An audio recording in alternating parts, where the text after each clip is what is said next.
আসসালামু আলাইকুম এভরিওয়ান, আমি মাহাদি। আজ তোমাদের সাথে কথা বলতে যাচ্ছি সেকেন্ড টাইম অ্যাডমিশন প্রিপারেশন যারা নিচ্ছ 2024-25 সালে তাদের জন্য বেস্ট কোচিং সেন্টার হবে কোনটা বা বেস্ট কোচিং হবে কোনটা। ঠিক আছে, তো এইটা নিয়ে তোমাদের সাথে আমি একটা হিউজ ইনফরমেশন বা স্ক্যাম শেয়ার করতে যাচ্ছি। হ্যাঁ, তো তোমরা জানো যে কোচিং সেন্টার থেকে পড়লেই চান্স, কোচিং সেন্টার থেকে দেখা যাচ্ছে তোমরা তোমাদের বিভিন্ন ব্যানারে দেখতে পাচ্ছ না যে ফার্স্ট হইছে, সেকেন্ড হইছে, এই হইছে, সেই হইছে।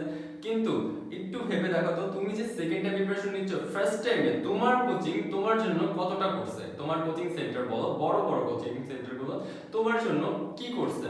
এখন ওইখানে কথা আছে, যারা ফার্স্ট হয় তারা সেকেন্ড হয়, যারা থার্ড হয়, যারা 100-র ভিতরে থাকে, টপ করে, তারা কিভাবে প্রিপারেশন নিল বা কি করলো, আর তারা ওই কোচিং থেকে কিভাবে হলো, কি যেন বলো, ফার্স্ট সেকেন্ড থার্ড হয়ে গেল, তারা কি তাহলে ওইখানে সব মানে ওইখান থেকে সব পায়ে গেছে?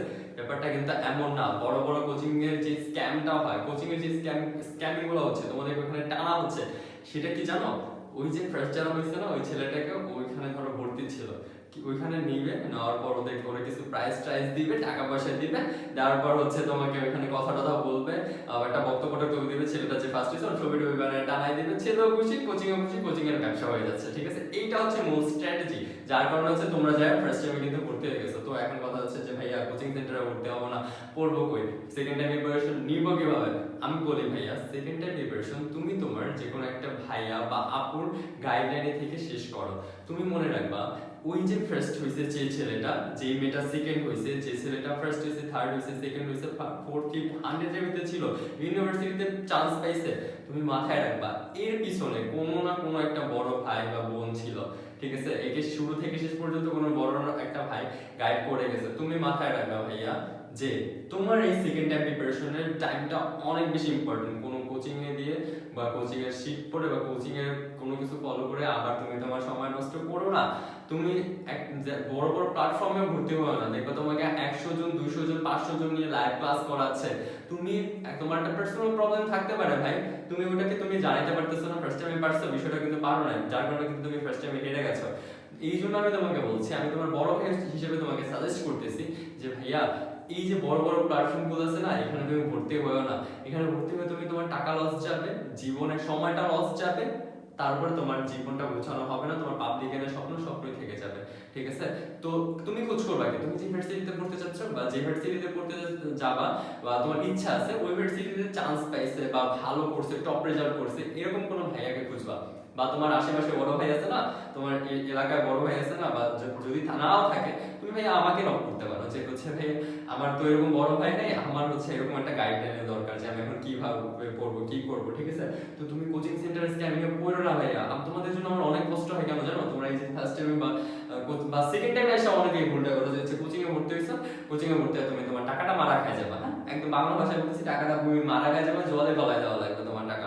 ঠিক আছে, সো এই কাজটা করো না। তোমাকে আমি ভালোভাবে বলতেছি, তুমি একটা বড় ভাইয়া বা আপুর গাইডলাইনের প্রথম থেকে শেষ পর্যন্ত থাকো। তোমার কিভাবে পড়তে হবে, কি পড়তে হবে, কোন বই পড়তে হবে, সবকিছু তার থেকে জেনে নাও। কি তারপর কোন কোন জায়গায় সমস্যা আছে, ওটা ওই ভাইয়াকে বা আপুকে জানাও। তুমি একটা কোচিং সেন্টারে বা তুমি একটা অনলাইন প্ল্যাটফর্ম, বড় বড় অনেক প্ল্যাটফর্ম, এগুলো পারবা না ভাই। তোমার লাইভ ক্লাস নিচ্ছে, তুমি লাইভ ক্লাসের ভিতরে কোশ্চেন করতেছো, কমেন্ট করতেছো, তুমি কি কমেন্ট করতেছো, তোমাকে চিনতেছে না। তুমি ভাই একটা জায়গায় স্টুডেন্ট, তুমি ওখানে 15-20 হাজার টাকা দিয়ে ভর্তি হইছো, তোমাকে ওই জায়গার মানুষ চিনে না যে তুমি ওই জায়গার স্টুডেন্ট। তোমার একটা পার্সোনাল প্রবলেম হইলে, একটা কোনো কোশ্চেনের সমস্যা হলে, তুমি এটা পার্সোনালি দেখাইতে পারতেছো না, ভাই তুমি এই জায়গায় কেন পড়বা? আমাকে বুঝাও, টাকাটা কেন জলে ফেলাইতে যাচ্ছ? কেন তুমি আবার সেকেন্ড টাইম এসে হাইরা যাবা? না, এরকমটা করো না। তুমি, আবারও বলছি, একটা ভাইয়া বা একটা যে কোনো আপু যে ইউনিভার্সিটিতে, যে ইউনিভার্সিটি পড়তে চাও, যে টপ করছে বা ভালো রেজাল্ট করছে, সেখানে থেকে তুমি একটা ভালো অ্যাডভাইস নিয়ে তুমি তোমার প্রিপারেশন শুরু করো। কোচিং সেন্টারে স্ক্যানিং এ পড়ো না, ভালো একটা রেজাল্ট হবে ইনশাআল্লাহ। তুমি তোমার বাবা মার মুখে হাসি ফোটাবা, তুমি তোমার নিজেকে নিয়ে গর্ব করবা। এটা যদি দেখতে চাও, ইনশাআল্লাহ আমি এই এই জিনিসগুলো যদি করো, তোমার ভালো একটা রেজাল্ট হয়ে যাবে। তো আজ এই পর্যন্তই। ভাইয়ার যদি কোনো রকমের হেল্প তোমার প্রয়োজন হয়, ভাইয়াকে তুমি পার্সোনালি নক দিতে পারো। আমার আইডি লিঙ্ক তোমার কমেন্ট বক্সে পেয়ে যাবে অথবা ডেসক্রিপশনে পেয়ে যাবে। কেউ তোমাকে দিবে না ভাইয়া, এরকম লিঙ্ক তোমাকে কেউ দিবে না, পার্সোনাল আইডি লিঙ্ক কেউ তোমাকে দিবে না। কারণ কেউই চায় না তুমি এই সবার লাইফ আছে, সবাই লাইফ আছে ভাই, আমার নিজেরও লাইফ আছে, যে তোমাকে সেকেন্ড টাইমে যারা আছে এদেরকে এরকম একটা পাত্তা দিতে চায় না।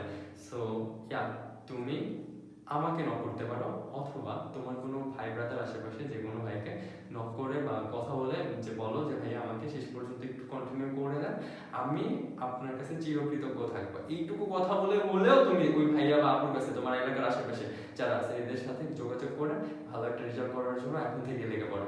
ইনশাআল্লাহ তুমি অনেক ভালো রেজাল্ট করবা। ভাইয়া পারছি না, সেকেন্ড টাইম হয়ে তুমিও পারবা ইনশাআল্লাহ। তো আজ এই পর্যন্তই, ধন্যবাদ।